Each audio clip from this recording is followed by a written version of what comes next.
আমরা এবার ফটোশপে কিভাবে সোয়াচ নিয়ে কাজ করতে হয় তা দেখব।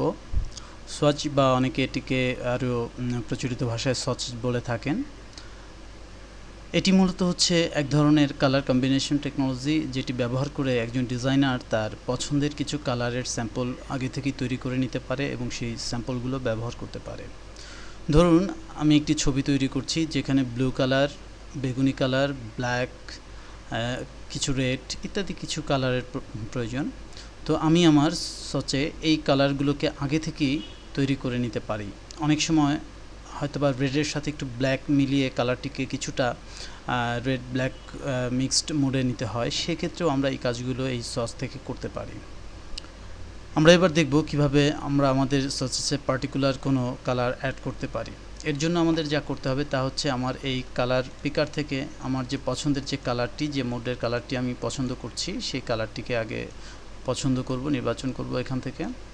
এবার ওকে বাটনটিতে চাপবো। লক্ষ্য করুন এখানে আমার পছন্দের কালারটি প্রদর্শিত হচ্ছে।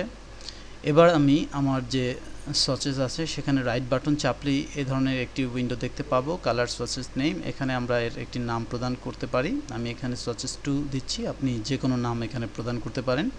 এখানে কিন্তু আপনার যে প্রত্যাশিত কালার তার স্যাম্পলটিও প্রদর্শিত হচ্ছে এবং এখানে লক্ষ্য করবেন যখন আমি এখানে ওকে বাটনটি চাপবো এই কালারটি এখানে রিপ্লেস হবে, অর্থাৎ আমার যে সচেসের সাথে এই কালারটি অ্যাড হয়ে যাবে।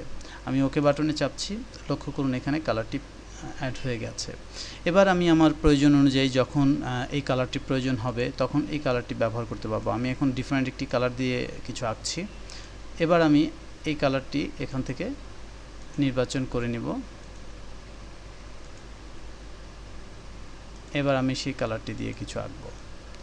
এভাবে করে আমরা আমাদের সচেসে আমাদের প্রয়োজনীয় কালারগুলোর কম্বাইন করে এগুলোকে সংরক্ষণ করেও রাখতে পারি এবং পরবর্তীতে খুব সহজেই এই কালারগুলো আমরা ব্যবহার করতে পারি। ফলে একজন ডিজাইনারকে যে কালার স্কিম নিয়ে কাজ করতে হয়, তার যে পছন্দের কিছু কালার স্কিম সেগুলো আগে থেকেই সে সাজিয়ে নিতে পারে এবং সেই কালারগুলোকে খুব সহজেই এখান থেকে সিলেক্ট করে কাজ করতে পারে। ফলে তাকে বারবার এই কালার কম্বাইন করা বা তৈরি করার প্রয়োজন হয় না।